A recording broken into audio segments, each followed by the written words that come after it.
Welcome to the Deep Dive. Today we're tackling, well, a pretty complex topic.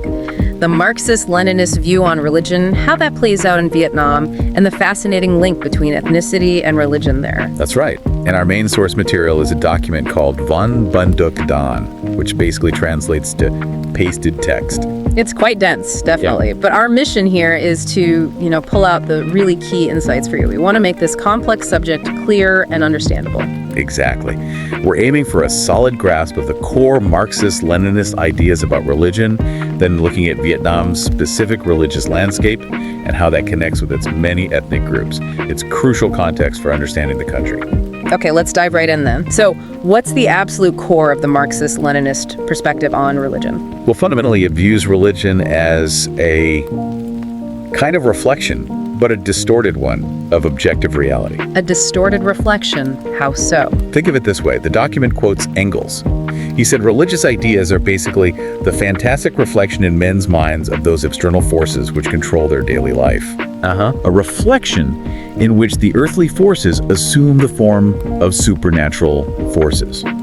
So, real-world things, nature, social pressures get reimagined as something beyond the natural world. Right, so explaining the unexplained, but giving it a supernatural twist. Precisely. But the text also offers another angle. It describes religion as a social entity, with specific characteristics. Like what makes something a religion in this view? Things like a belief in the supernatural, obviously, but also systems of doctrine theology, rules, rituals, places of worship, personnel like priests or monks, professional or not. And followers, presumably. And a large body of voluntary followers who are recognized by that religion. So it's structured, it's social. Got it. So not just individual belief, but a whole system. Yes, and crucially, Marxism-Leninism sees this whole thing as a human creation. It comes from our own purposes, interests, our dreams, even aspirations. Okay, we create it based on our needs. But here's the interesting part. The argument is that humans can then become dependent on this creation, even sort of subordinate themselves to it unconditionally. Wow, that's quite a claim. We build it, then become subject to it. How does the economy fit in? That's central. The document really stresses the role of material production economic relations. Basically, how society is organized economically. The base influences the superstructure. You got it. That shapes social consciousness, including religion. So religious views, organizations, they arise from and change with the socioeconomic conditions. They aren't static. Okay. So how does this viewpoint contrast with religion's own worldview? Well, there's a clear contrast drawn. Religions tend to have an idealist worldview, focusing on the spiritual, the unseen. Marxism-Leninism offers a dialectical materialist and scientific worldview. Focus on the material, the observable. But does that mean automatic conflict, like communists versus religious people? Actually, no, and this is important. The document explicitly states that communists should respect people's beliefs, whether religious or not. It even mentions the possibility of communists and believers working together on building a better society in the here and now, improving material conditions, fighting injustice, practical goals. That's a key nuance that it's not necessarily about fighting belief itself. Does the document distinguish different types of belief? Yes, it does. It differentiates between belief in a general sense, like trust or admiration, and religion as that structured system we talked about. Okay. Then it separates those from superstition, which it calls Nimten Me Moi Van Vong, sort of blind, baseless faith, and also irrational beliefs, Dudoan, which are seen as misguided actions or assumptions. And there was that other term, Meten Du Doan, that sounded stronger. Right. Meten Du Doan is defined very negatively. It's blind faith in the supernatural taken to an extreme, leading to distorted behavior that goes against cultural norms, ethics, even laws. It's seen as harmful. So the issue isn't belief per se, but when it becomes, harmful and irrational. Exactly. It's that extreme, potentially damaging aspect they single out. Okay, that clarifies things. Let's talk origins. Where does religion come from, according to this perspective? The document mentions a few sources. It does. First, there are natural, economic, and social origins. Think about early humans feeling helpless against nature. Yeah, storms, diseases. Right. That helplessness led to attributing mystical powers to nature itself. Later, when society divided into classes and you had oppression and injustice, People looked for hope elsewhere. yes, religion offered hope for liberation, often from a supernatural force. It provided an explanation, maybe a comfort, for suffering and inequality. Makes sense. What's the second origin? Cognitive origins, basically limited human understanding at certain points in history when science couldn't explain something. Religion filled the gap. It often did. Yeah. And the document notes that even when science does provide answers, if public awareness is low, religious explanations can persist. It suggests this comes from sort of absolutizing the subjective side of understanding, turning real things into supernatural ones. So gaps in knowledge can be fertile ground. And the third, psychological. Yes, fear plays a role. Fear of nature, social upheaval, illness, death. Also the desire for peace of mind, especially during big life events. Like births, deaths, marriages. Exactly. But interestingly, it's not just negative emotions. The text mentions positive feelings too. Love, gratitude, respect, especially for national heroes. This can also contribute to religious feeling or veneration. That's fascinating. So reverence for heroes can also be a root. Okay, we've covered the what and why. What about the characteristics of religion itself? The document highlights three main ones. First, its historical nature. Religion isn't fixed, it evolves. It changes over time. Yes, it arises, develops, adapts to different social and political systems.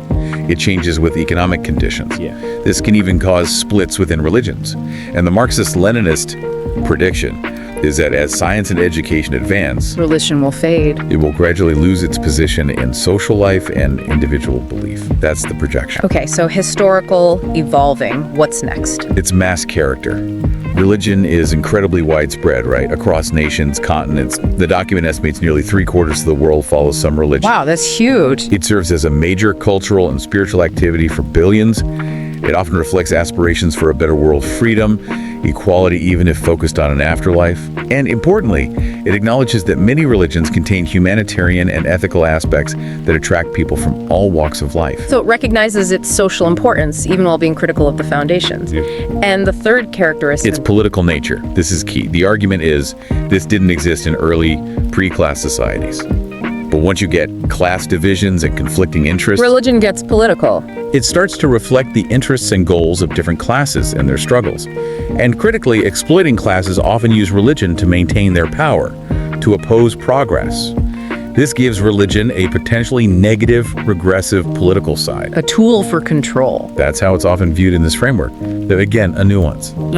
The document says most believers are just seeking spiritual fulfillment. It's the exploitation of religion by political forces that's the main issue. Right, distinguishing the institution or its use from the individual's faith. Okay, that gives us a good handle on the general theory. How does this translate into principles for dealing with religion, especially during a transition to socialism? The text lays out four main principles. First, and maybe foremost, respect and guarantee freedom of belief and non-belief. Freedom of conscience, basically. Exactly. It's seen as a fundamental right. People should be free to follow a religion, change it, or follow none at all without interference. The socialist state, it says, should protect legitimate religious activities, places of worship, and people's ability to practice their faith. That sounds quite tolerant, actually. What's the second principle? This one's about gradually overcoming the negative influences of religion, but it stresses this must be linked to transforming society itself, building a new one. So, not by attacking religion directly. No, the focus is on changing the root causes, tackling the oppression, injustice, poverty, ignorance that are seen as breeding grounds for those negative influences or illusions. It's a long-term process tied to societal development. Address the source, not just the symptom. Makes sense. The third principle. This involves distinguishing between the political and ideological aspects of religion. In early times, maybe religion was just ideology, just belief. But with class society, a political element emerges. This political aspect relates to power struggles, conflicting interests, and the use of religion against revolutionary movements or progress. And the ideological aspect. That's more about the differences in worldview between believers and non-believers, or between different faiths. These are seen as non-antagonistic contradictions.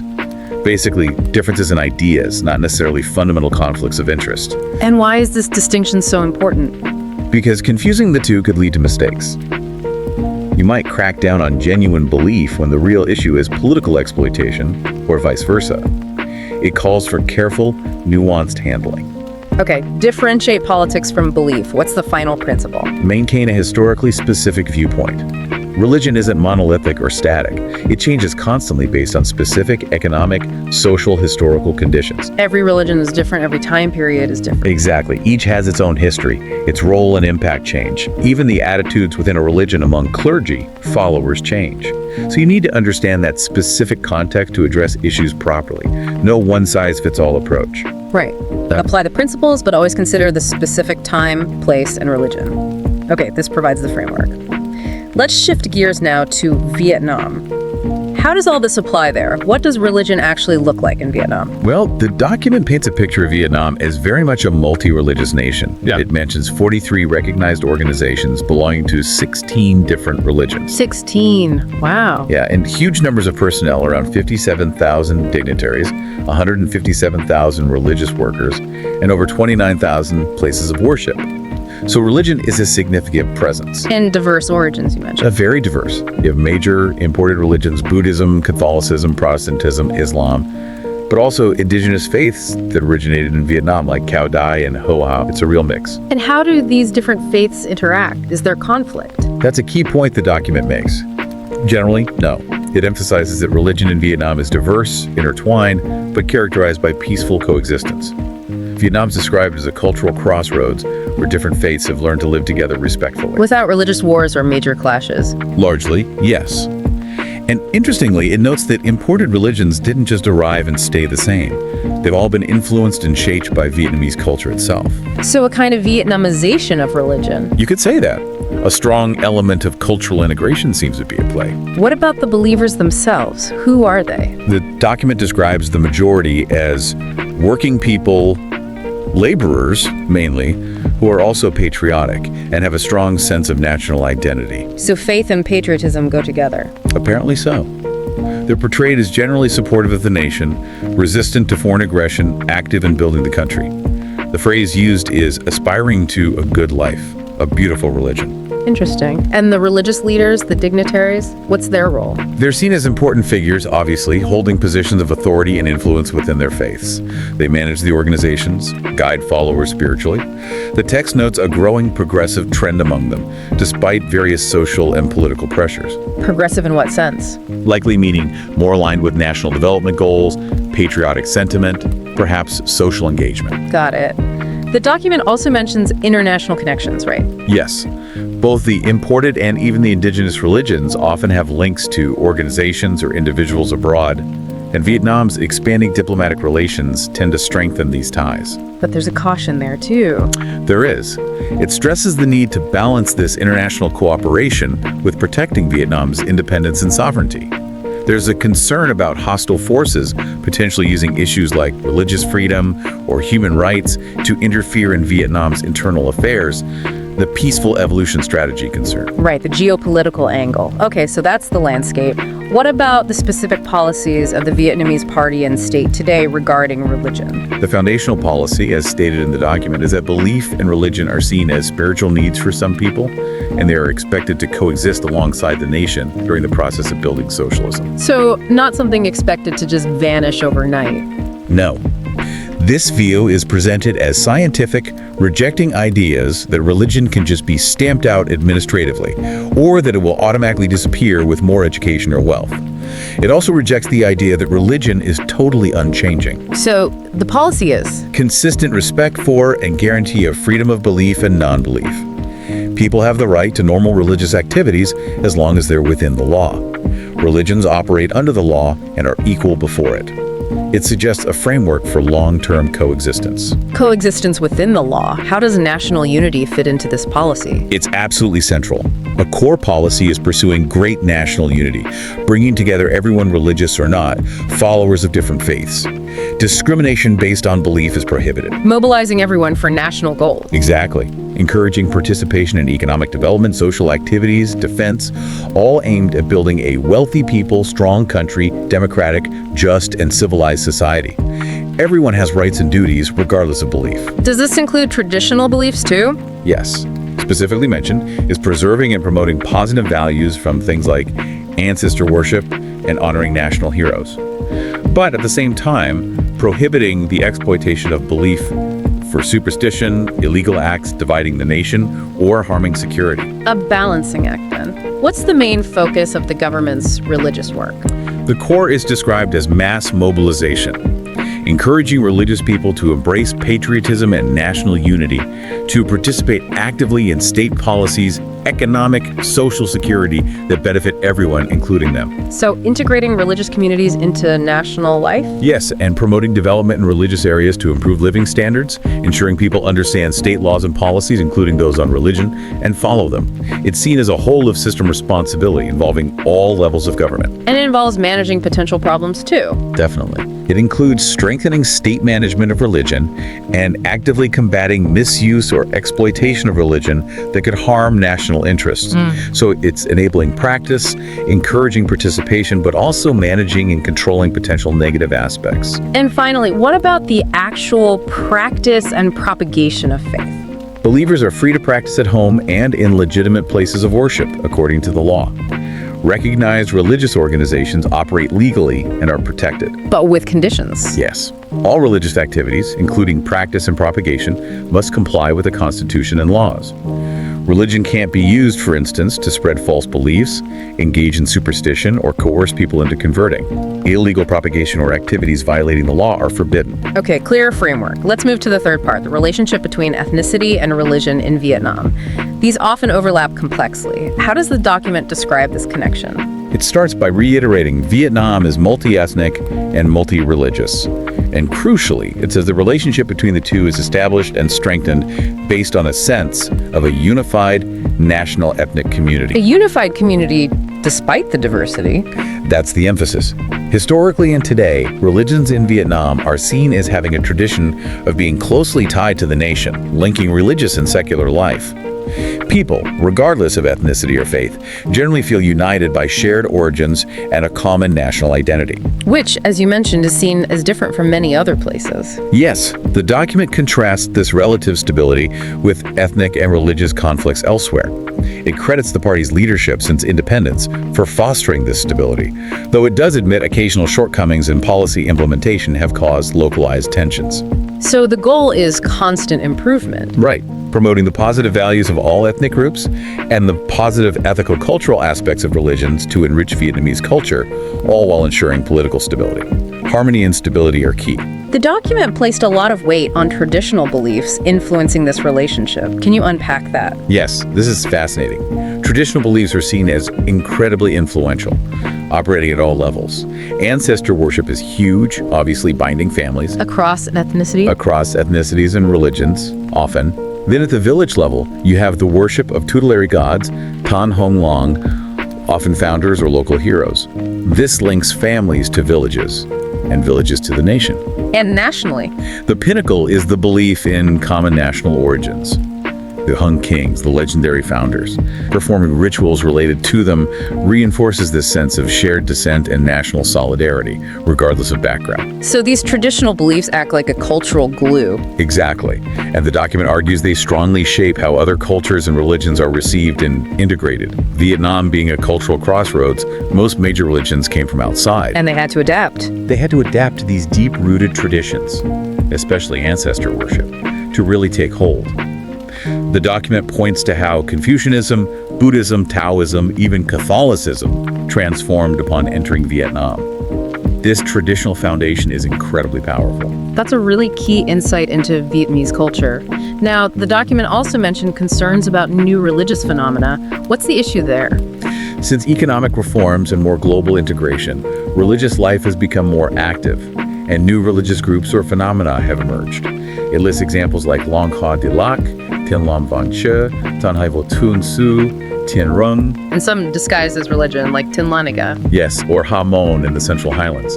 The concern highlighted is that these new movements often involve superstition. Some are accused of spreading alarming content, having anti-cultural rituals, illegal propagation, or distributing materials attacking state policies. And the impact. It's seen as potentially damaging ethnic and religious relations, undermining national unity, and causing security and social order problems, especially in ethnic minority areas. So there's a perceived need for careful management. Which leads us to the current orientations for resolving or managing these ethnic and religious relations. What's the approach? The top priority stated very clearly, is strengthening the positive relationship between ethnicity and religion, consolidating national unity and religious solidarity. This is called a strategic, fundamental, long-term, and urgent issue.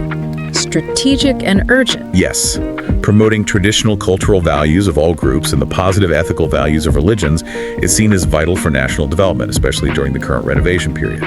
Unity is needed for progress and security. And creating a supportive environment. Right. The socialist society, it says, must provide the best conditions for all ethnic groups and religions to develop freely within the law and contribute to building the country. But the approach needs to adapt to changing times and tackle new issues as they arise. What about the link back to national identity? That's crucial. Resolving these issues must happen within the framework of that unified national ethnic community with a socialist orientation. These are sensitive areas, and mishandling them could cause instability or invite external interference. So no separation? Absolutely not. The document states firmly that religious issues cannot be exploited to demand ethnic separation or divide national unity. Maintaining independence, sovereignty, and unity is non-negotiable. The 2016 law on beliefs and religions is cited again as reinforcing this unity principle. And the final orientation, it seems to be about rights versus exploitation. Correct. It's about guaranteeing freedoms, freedom of belief, religion, rights of ethnic minorities, while simultaneously combating the exploitation of these issues for political purposes. How? By linking rights to the law. Guaranteeing rights means ensuring them within the legal framework. It also involves strengthening defense and security, effective public outreach, crime prevention, and maintaining order. And coordination between different state bodies. Yes. Police, military, mass organizations working together, especially in ethnic and religious areas, to understand the situation, manage potential issues, and counter sabotage activities. What about engaging religious communities? Very important. Engaging dignitaries, leaders, followers to build that good life, beautiful religion. Proactively exposing and countering attempts by hostile forces to use ethnicity or religion to divide, sometimes called religionizing ethnicity, and dealing firmly with illegal activities or incitement. It's a multi-pronged approach, balancing rights, unity, development, and security. Okay, this has been incredibly detailed. Let's try to quickly summarize the big picture. We've seen the Marxist-Leninist framework viewing religion as a socio-historical construct tied to material conditions. Then we looked at Vietnam's unique religious landscape, very diverse, many faiths, yet largely coexisting peacefully, strongly shaped by traditional beliefs like ancestor worship. And overlaid on that, the state policies emphasizing freedom of belief within the law, but prioritizing national unity above all, and actively working to integrate religious communities while managing potential exploitation or instability. And the crucial link between ethnicity and religion, all within that unified national identity, with ongoing efforts to manage new religious phenomena and resolutely combat misuse. For me, one of the most striking things was that peaceful coexistence of so many faiths, and how deeply those traditional Vietnamese beliefs seem to have permeated everything else. Absolutely. That integration aspect is quite distinctive. It shows the power of that underlying cultural foundation. Well, hopefully this deep dive has given everyone listening a solid foundational understanding of these complex dynamics in Vietnam. The theory, the reality, the policy. Valuable context for sure. Definitely. And perhaps a final thought to leave people with. Considering this deep interplay of religion, ethnicity, and national identity in Vietnam, especially in our interconnected world today, what are the future challenges? What are the opportunities for maintaining that unity while managing diversity? That's a great question. How might Vietnam's approach and experiences compare to other diverse nations grappling with similar issues? Something worth pondering. Indeed. Lots to think about. Absolutely. Thanks for joining us for this deep dive.